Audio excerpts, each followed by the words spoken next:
qon bosimi ko'tarilishi bilan shikoyat qilgan insonlarning taxminan bir 10-15% holatlarida qon bosim kasalligi aniqlanmaydi.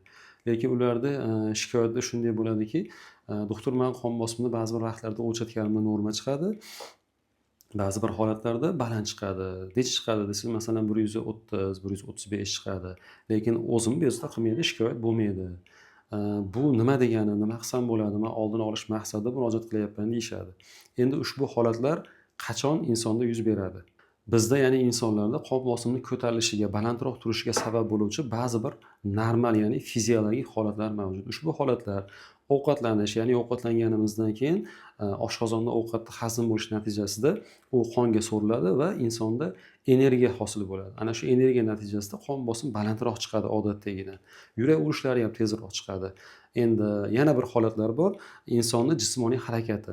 Biron bir ish bilan shug'ullanyapsiz yoki yurib ketyapsiz yoki sport bilan shug'ullanyapsiz. Ana shunday holatlarda ham qon bosimi, yurak urishlari normadan balandroq chiqadi. Ya'ni bundan tashqari insonda emotsional holatlari, ya'ni insonda bir asab buzilish holatlari bo'ldi, bir narsadan diqqat bo'ldingiz yoki biron bir muammoni chuqurroq o'ylayapsiz.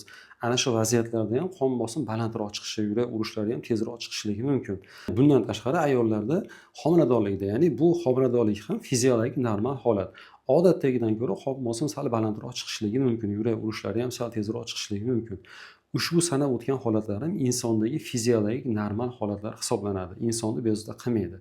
Endi siz o'zingizda qon bosimi normal holatda necha bo'layotganligini, normal qon bosimingiz nechiligini bilmoqchi bo'lsangiz, ovqatlanishdan oldin yoki ovqatdan 2 soat keyin yurib keldingiz, jismoniy harakat qildingiz, ana shundan eng kamida 20 minut keyin yoki biron bir emotsional holat bo'ldi, ruhiy zo'riqish holatlari bo'ldi, ana shundan bir yarim soat, 45 minut keyinroq qon bosimini o'lchatsangiz, sizni odatdagi normal qon bosimingiz kelib chiqadi.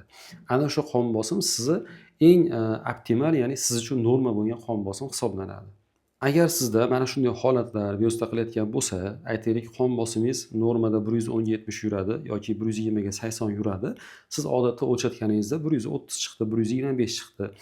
E'tibor bersangiz, mana shu men aytgan fiziologik normal holatlarga to'g'ri kelyapti ana shu vaziyat. Sizda hech qanday shikoyat bezovta qilmayapti, sizda hech qanday muammolar bezovta qilgani yo'q. Bu holatda shifokorga murojaat qilish shart emas. Sog' bo'ling.